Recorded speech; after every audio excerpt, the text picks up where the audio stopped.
नमस्कार साथियों, आज की क्लास में आप सभी के फिजिक्स चैप्टर जो 1 से साथियों 3 तक है, उसके गैस सब्जेक्टिव प्रश्न पढ़ने वाले। ठीक है साथियों, जो भी प्रश्न है साथियों आपके एग्जाम के लिए 2025 के लिए बहुत ही ज़्यादा इम्पोर्टेंट है साथियों। ये जितना प्रश्न बताऊंगा साथियों वो आप पढ़ लेते हैं तो लगभग आपके इस चैप्टर से साथियों प्रश्न नहीं छूटेंगे। ठीक है, ये क्लास की शुरुआत करते हैं। जो भी साथी चैनल पर नए हैं, चैनल को प्लीज़ सब्सक्राइब कर लीजिए, आपके तैयारी के लिए बेस्ट चैनल है। ठीक है साथियों, तो देखिए पहला नंबर प्रश्न है, दो विद्युत बल रेखाएं क्यों एक दूसरे को काट नहीं सकती? क्या दो समविभव सतह काट सकती है? तो देखिए साथियों, किसी भी आवेश से साथियों विद्युतीय बल रेखाएं निकलती है तो कहीं बिल्कुल निकलती है। ये जो साथियों विद्युतीय बल रेखाएं निकलती है एक दूसरे को कभी नहीं काटती। ऐसा क्यों? ऐसा इसलिए साथियों, यदि वह एक बिंदु पर काट देगी तो उसकी दिशा दो हो जाए। ठीक है साथियों, अब देखिए मान चलिए यहाँ से एक आ रहा है विद्युतीय बल रेखा और यहाँ से आ रहा है। ठीक है, यह सीधे यहाँ से जा रहा था, लेकिन यहाँ से साथियों यहाँ पर यदि काट दिया, यहाँ पर साथियों मान के चलिए यह काट दिया साथियों, तो यह भुला जाएगा कि किधर जाना, क्या इधर जाना है क्या इधर जाना है।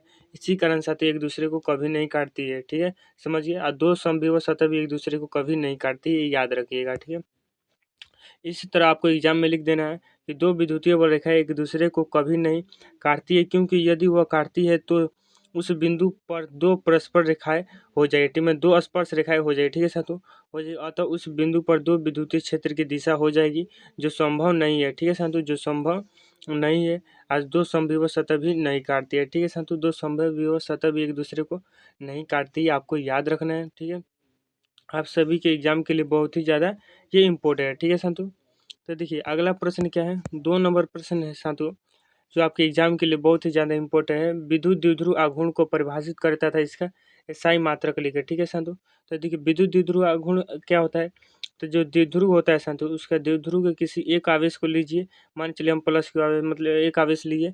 ठीक है, उनके बीच की दूरी कितनी होती है, तो बीच की दूरी जो होती है साथियों 2L होती है।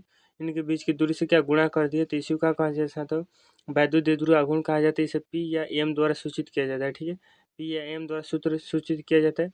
और इसका यदि मात्रक की बात करें तो क्यू है तो आप कूलम हो जाए साथियों, 2L क्या है, दूरी दूरी तो मीटर यानी कूलम मीटर साथियों, इसका क्या हो जाएगा, मात्रक हो जाएगा। ठीक है, विद्युत द्विध्रुव का कोई एक आवेश तथा उन दोनों आवेशों के बीच की दूरी के गुणनफल विद्युत द्विध्रुव आघूर्ण कहा जाता है, और इसे P या M द्वारा सूचित किया जाता है। ठीक है साथियों, इसका जो सूत्र होता है P बराबर Q गुणे 2L होता है, इसका मात्रक कूलम मीटर होता है। ठीक है साथियों, समझ गए।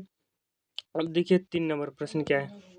3 नंबर प्रश्न साथियों का आवेश संरक्षण सिद्धांत क्या होता है। देखिए आवेश संरक्षण सिद्धांत का संरक्षण मतलब कोई भी चीज़ का बच कर रखना है, आवेश को बचा कर रखना है। ठीक है साथियों, तो आवेश जो होता है साथियों ना तो नष्ट होता है ना ही उत्पन्न होता है। ठीक है, यही आवेश संरक्षण का सिद्धांत कहलाता है। या हम लिख सकते हैं साथियों, मान चलिए किसी प्रक्रिया से हो रहे हैं। ठीक है, तो प्रक्रिया से पहले जो आवेश है साथियों, प्रक्रिया के बाद के आवेश क्या होगा, बराबर होगा, अर्थात आवेश ज्यों का त्यों रहेगा। ठीक है साथियों, मतलब आवेश में किसी प्रकार का परिवर्तन नहीं होगा। ठीक है, तो किसी विलगित निकाय प्रक्रिया से पहले तथा प्रक्रिया के बाद कुल आवेश संरक्षित रहता है, उसे आवेश संरक्षण सिद्धांत कहा जाता है। इस तरह से आपको एग्जाम में लिख देना है साथियों। ठीक है, आप सोच रहे हैं क्या इतना लिखने से 2 नंबर मिल जाए, तो कहीं बिल्कुल मिलेगा। ठीक है साथियों, क्योंकि 2 नंबर का ही प्रश्न पूछा जाता है। विद्युतीय क्षेत्र की तीव्रता से आप क्या समझते हैं। देखिए कोई भी आवेश होता है साथियों, अपने आसपास का विद्युतीय क्षेत्र रहता है, उस विद्युतीय क्षेत्र में किसी एकांक धनावेश को लाने पर साथियों वह जो होता है आवेश इस पर क्या बल लगाता है, और जितना बल लगाता है साथियों वही क्या कहलाती है, विद्युतीय क्षेत्र की तीव्रता कहलाती है। ठीक है साथियों, समझिए। तो किसी विद्युतीय क्षेत्र द्वारा कई आवेश मतलब इकाई धनावेश पर मतलब इकाई धन मतलब एक कूलम का आवेश। ठीक है साथियों, इकाई धनावेश पर लगने वाला बल को विद्युतीय बल की तीव्रता कहा जाता है। ठीक है साथियों, इकाई धनावेश पर जितना वो बल लगाएगा वह क्या साथियों कहाएगा, विद्युतीय क्षेत्र की तीव्रता। ठीक है, इसे ई द्वारा सूचित किया जाता है, याद रखिएगा। बहुत ही ज़्यादा इंपॉर्टेंट है, तो इसका सूत्र भी इंपॉर्टेंट है। ई बड़ा जो सूत्र होता है क्या होता है, F/Q होता है। ठीक है, F/Q होता है, इसका मात्रक न्यूटन प्रति कूलम, क्योंकि बल का मात्रक न्यूटन, और ये सी का मतलब क्यू का जो होता है साथियों आवेश, आवेश का मात्रक क्या होता है, कूलम होता है। ठीक है, और इसका एक और मात्रक होता है साथियों वोल्ट प्रति मीटर, और इसका बीमा क्या होता है साथियों, तो बीमा याद रहे MLT इनवर्स 3 और A इनवर्स होता है। ठीक है साथियों, A इनवर्स होता है, A इनवर्स होता है। ठीक है, यह कैसी राशि आपके एग्जाम में पूछा गया साथियों, यह एक सदिश राशि है, आपको याद रखना है। यह कैसी राशि है, एक सदिश राशि है। ठीक है, 5 नंबर प्रश्न आते हैं जो आपके लिए बहुत ही ज़्यादा इंपॉर्टेंट है। कूलम नियम से आप क्या समझते हैं। देखिए कूलम नियम क्या होता है, दो आवेशों के बीच लगने वाले बल के बारे में इन्होंने बताया। ठीक है, देखिए दो आवेशों के बीच दो तरह का बल लगता है, पहला आकर्षण, दूसरा का प्रतिकर्षण। आकर्षण कब लगता है, तब जब विपरीत आवेश रहता है तो संतु आकर्षण लगता है। अब यदि एक ही समान आवेश रहेगा, ठीक है संतु, यदि एक ही समान आवेश रहेगा तो क्या लगेगा, प्रतिकर्षण बल लगेगा। इन्हीं बलों के संबंध में उन्होंने क्या साथियों नियम दिया। ठीक है, इन्होंने बताया कि जो लगने वाला बल होता है उनके आवेश के गुणनफल के समानुपाती होता है, जो लगने वाला बल होता है उनके दूरी के वर्ग के क्या होता है, व्युत्क्रमानुपाती होता है। यदि हम इसको समीकरण 2 माने साथियों, दोनों से चलते हैं तो Q1 इंटू Q2 अब बटे में क्या होता है साथियों, R का स्क्वायर, यहाँ से साथियों समानुपाती चिन्ह हटता है तो 1/4 पाई एप्सिलॉन नॉट आ जाता है। बिल्कुल ये साथियों हमें क्या हो जाएगा, सूत्र प्राप्त हो जाए इस तरह से कूलम्ब नियम का। ठीक है, तो यदि किसी तरह आप एग्जाम में लिखेंगे तो दो बिंदु आवेशों के बीच लगने वाले आकर्षण या प्रतिकर्षण बल दोनों आवेशों के गुणनफल के समानुपाती तथा उनके बीच की दूरी के क्या होता है साथियों, दूरी के वर्ग के, याद रखें वर्ग के व्युत्क्रमानुपाती होता है। ठीक है साथियों, यहाँ से समीकरण 1 बना लेंगे, समीकरण 2 बना लेंगे साथियों, और देखिए इन दोनों समीकरणों को मिलाकर, दोनों समीकरण मिलाकर यह प्राप्त हो जाए। ठीक है साथियों, और यहाँ से साथियों समानुपाती चिन्ह हटेगा तो एक नियतांक आएगा जिसका मान 1/4 पाई एप्सिलॉन नॉट होता है, और इस यहाँ से साथियों इसका संपूर्ण सूत्र हमें प्राप्त हो जाएगा। ठीक है साथियों, इतना अपने एग्जाम में लिख सकते हैं। यदि आपको सदिश रूप लिखना है कूलम्ब नियम का तो इस तरह से आप क्या सदिश रूप लिख सकते हैं। ठीक है साथियों, यह सदिश रूप है कूलम्ब नियम का, याद रखना है। ऑब्जेक्टिव में यह प्रश्न साथियों आपके पूछ लिया गया है, कूलम्ब नियम का सदिश रूप क्या होता है। ठीक है, और इसका पीडीएफ लेने की टेंशन नहीं लेना है साथियों, इसका पीडीएफ आपको फ्री मिल जाएगा हमारे व्हाट्सएप ग्रुप में साथियों, लिंक डिस्क्रिप्शन बॉक्स में साथियों, जरूर ज्वाइन कर लीजिएगा और चैनल को साथियों सब्सक्राइब कर लीजिए। ठीक है, चैनल को सब्सक्राइब कर लीजिए। देखिए 6 नंबर प्रश्न साथियों, विद्युत फ्लक्स से को परिभाषित करें, इसका एसआई मात्रक को लिखे। तो देखिए वैद्युत फ्लक्स क्या होता है, तो कोई भी चालक है साथियों, इस चालक से जितनी भी लंबवत विद्युतीय बल रेखाएं निकलेंगी, उन जो जितनी निकलेंगी मतलब जितनी संख्या होगी विद्युतीय बल रेखाओं की, वही क्या कहलाती है साथियों, वैद्युत फ्लक्स कहलाती है। ठीक है, यानी आप एग्जाम में किस तरह से लिखेंगे तो किसी भी चालक से होकर गुजरने वाली लंबवत विद्युतीय बल रेखाओं की संख्या को विद्युत फ्लक्स कहा जाता है। इसे फाई या फाई ई से सूचित किया जाता है। ठीक है साथियों, याद रखिएगा। और इसका जो साथियों सूत्र होता है फाई बराबर E D A cos theta होता है, E D A cos theta. ठीक है साथियों, E D A cos theta ये इसका सूत्र होता है, ई डी ए साथियों। इसका सदिश रूप सॉरी अदिश रूप यह होता है। ठीक है, और यह जानते हैं कि डॉट हटता है तो क्या आ जाता है, कोस थीटा आ जाता है। ठीक है, यहाँ से ये सूत्र हो जाए। इसका यदि मात्रा की बात करें तो न्यूटन मीटर स्क्वायर प्रति कूलम्ब होता है। ठीक है साथियों, यह कैसी राशि है, एक अदिश राशि है। और इसका बीमा कैसा होता है तो देखिए साथियों, बीमा MLT 3 होता है और T इनवर्स 3 होता है और ए इन्वर्स होता है। ठीक है साथियों, ठीक है साथियों, ये याद रखेगा आप सभी। तो अब देखिए 7 नंबर प्रश्न साथियों कि कूलम्ब नियम की सीमा लिखे। तो देखिए कूलम्ब नियम की क्या सीमा है, पहला सीमा की ये साथियों कि दो दो बिंदु आवेशों के लिए ही लागू होता है। ठीक है, दूसरा का सीमा यह साथियों स्थिर आवेशों के लिए लागू होता है, और तीसरा का साथियों यह गतिशील आवेशों पर लागू नहीं होता। इस तरह से लिख दीजिएगा, यह नियम केवल बिंदु आवेशों पर मान्य होता है, मतलब लागू होता है। यह आवेश स्थिर हो तो लागू होता है, मतलब आवेश स्थिर होना चाहिए, आवेश चलना नहीं चाहिए। ठीक है साथियों, गतिशील आवेशों पर नहीं, मतलब आवेश यदि चलता है तो साथियों उन पर यह नियम नहीं लगता है, आपको याद रखना है। ठीक है, इस तरह से आपको लिख देना है। ठीक है साथियों, अब देखिए दूसरा का जो चैप्टर आ जाता है, देखिए क्या चैप्टर नाम है, स्थिर वैद्युत विभव तथा धारिता। जी के साथियों इस चैप्टर से भी प्रश्न आपके एग्जाम में पूछे जाते हैं। देखिए पहला नंबर प्रश्न साथियों कि समानांतर प्लेट्स एक दूसरे प्लेट का क्या कार्य है। तो देखिए समानांतर जो संधारित होता है, समानांतर प्लेट संधारित, उसमें दूसरा प्लेट का क्या कार्य होता है। तो देखिए इसमें साथियों दो प्लेट होता है, एक पर प्लस चार्ज होता है, एक पर क्या हो जाता है साथियों माइनस चार्ज होता है। इसमें साथियों एक प्लेट पर साथियों क्या आवेश दिया जाता है, और दूसरे दूसरे जो साथियों प्लेट को क्या भूमि से जोड़ दिया जाता है। इससे साथियों क्या होता है, तो इससे संधारित्र की धारिता बढ़ जाती है, और धारिता बढ़ाने के लिए साथियों क्या दूसरा प्लेट का उपयोग किया जाता है। ठीक है साथियों, समझिए इस तरह से आपको अपने एग्जाम में प्रश्न लिख देना है। ठीक है साथियों, मतलब इसका आंसर लिख देना है कि समानांतर प्लेट दो धातु प्लेटों लगी रहती है। ठीक है साथियों, इस तरह से लगी रहती है जिसमें एक को आवेश दिया जाता है और दूसरे को पृथ्वी से जोड़ दिया जाता है, जिससे संधारित्र की धारिता क्या जो साथियों बढ़ जाती है, इसलिए साथियों ऐसा किया जाता है। ठीक है, समझ गए, दूसरा प्लेट को जोड़ा जाता है, चाहे दूसरा प्लेट का यह कार्य है। ठीक है, समझ गए।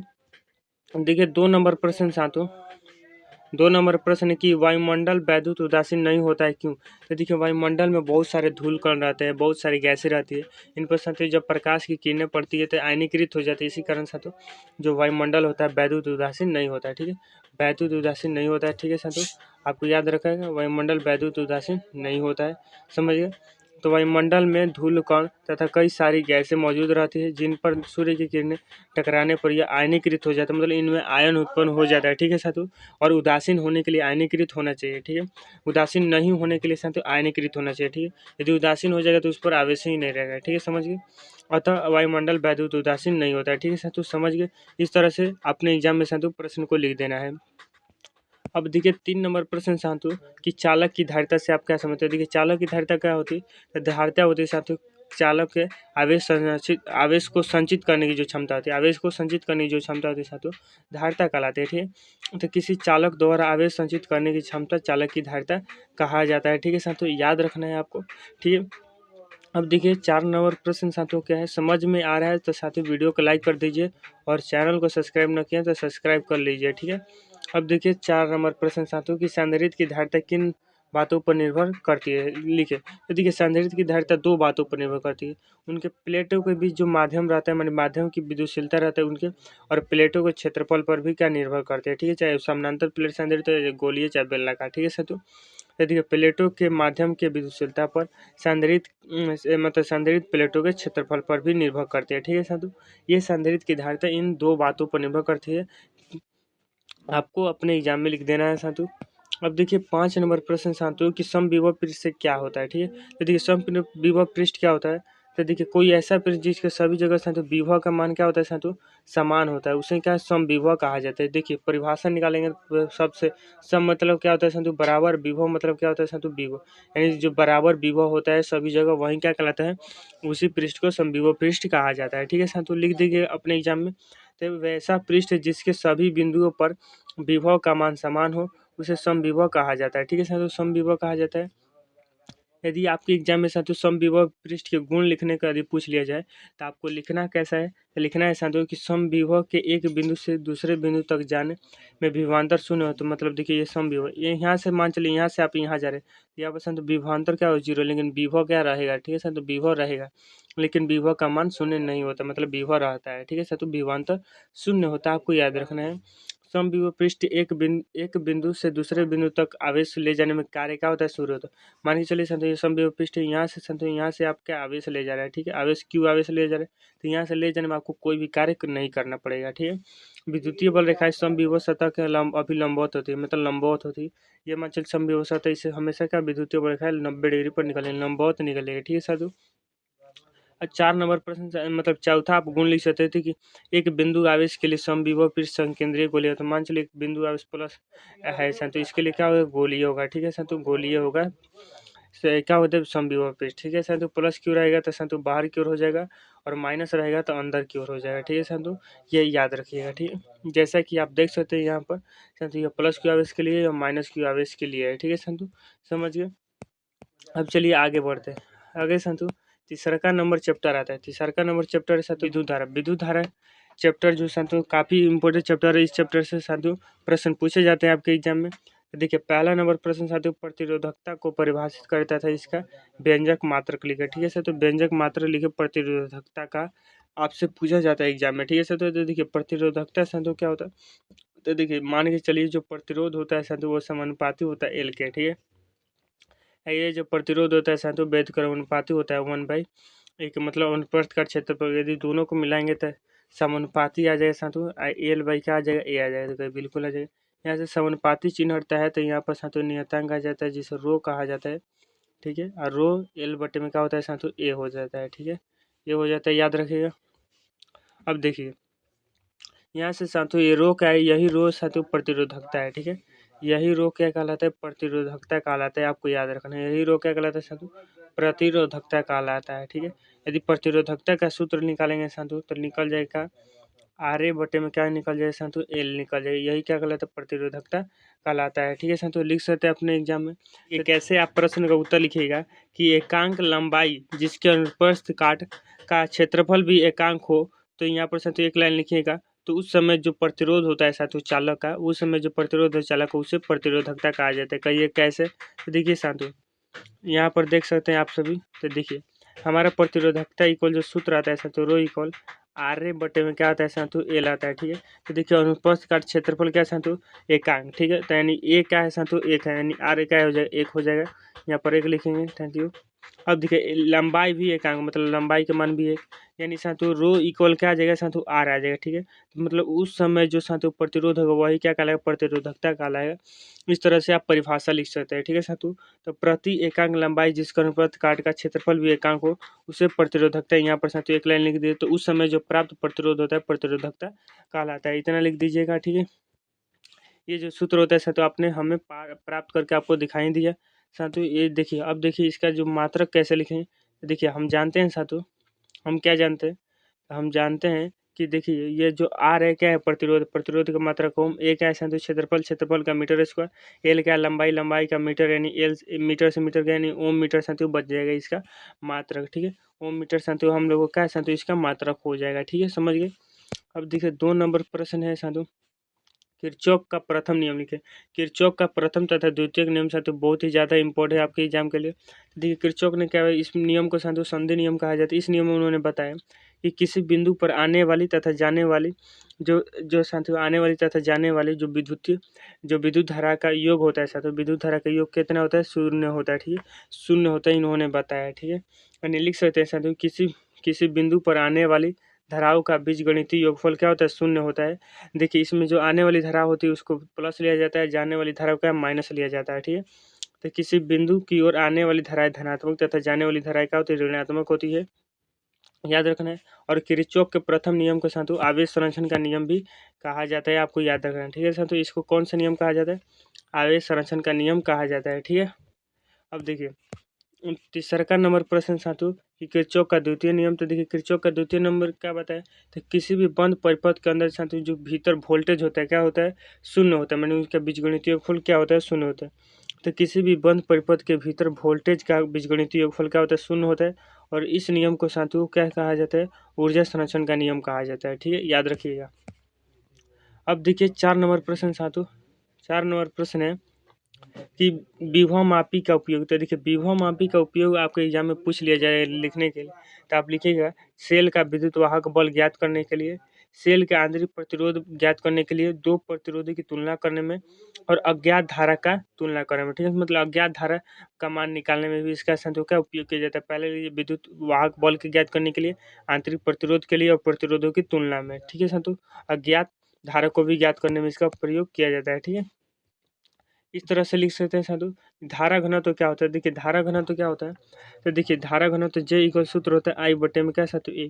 किसी भी चालक से मान के चलिए अनुप्रस्थ काट क्षेत्रफल से जो लंबवत धाराएं बढ़ रही है, ठीक है साथियों, जो लंबवत धाराएं बढ़ रही है उन्हीं को साथियों क्या धारा घनत्व कहा जाता है। ठीक है, इस तरह से अपने प्रश्न के आंसर लिखिएगा। ठीक है, तो किसी भी चालक के प्रति एकांक अनुप्रस्थ काट क्षेत्र से होकर, मतलब प्रति एकांक मतलब छोटे से अनुप्रस्थ काट क्षेत्रफल से होकर लंबवत धारा घनत्व कहा जाता है। जो लंबवत धारा बहेगी वही क्या कहलाती है, धारा घनत्व कहा जाती है। यह कैसी राशि, एक सदिश राशि आपको याद रखना है। इसका जो मात्रक होता है एम्पियर मीटर स्क्वायर होता है। ठीक है साथियों, क्योंकि आई क्या साथियों जो मात्रक होता है मतलब धारा का मात्रक एम्पियर, ये मतलब क्षेत्रफल, क्षेत्रफल का मीटर स्क्वायर। ठीक है साथियों, समझिए इसे जे द्वारा सूचित किया जाता है। ठीक है, याद रखिएगा। यहाँ से साथियों इसका सूत्र हो जाएगा और यहाँ से इसका बीमा मात्रक हमने आपको बता ही दिया। ठीक है साथियों, समझिए। अब देखिए 6 नंबर क्या प्रश्न आता है उसे पढ़ते हैं और उसका जो आंसर आपको अच्छी तरह से समझाते हैं।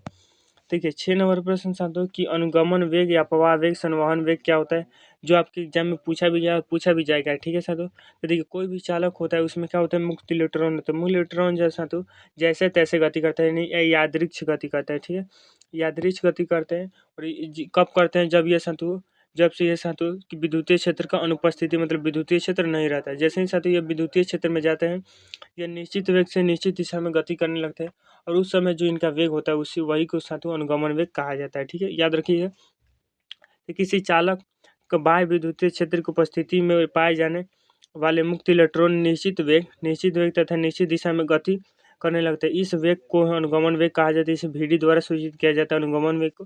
VD इक्वल जो सूत्र होता है साथियों माइनस में ई टाउ बटे में क्या होता है, एन होता है। देखिए ये जो साथियों बड़का ये साथियों यह क्या होता है साथियों, यह हमारा होता है विद्युतीय क्षेत्र, छोटा ई क्या होता है इलेक्ट्रॉन का आवेश होता है। टाउ क्या होता है, सरांति काल होता है। सरांति काल क्या होता है, तो इलेक्ट्रॉन और धनात्मक को टकराने में जो समय लगता है वो सरांति काल कहलाता है। एन क्या होता है, एन क्या होता है साथियों, एन होता है हम लोगों का एन साथियों इलेक्ट्रॉनों की संख्या होता है। ठीक है साथियों, याद रहेगा आप सभी को, ये बातें यहाँ पर लिखी गई। ठीक है साथियों, तो इतने प्रश्न हमने आपको गेस्ट सब्जेक्टिव प्रश्न कराया है साथियों। तो वीडियो अच्छी लगी तो लाइक कर दीजिए और चैनल को भी सब्सक्राइब कर लीजिए। ठीक है साथियों, और वीडियो ज़्यादा से ज़्यादा अपने साथियों में शेयर कीजिए। चलिए धन्यवाद।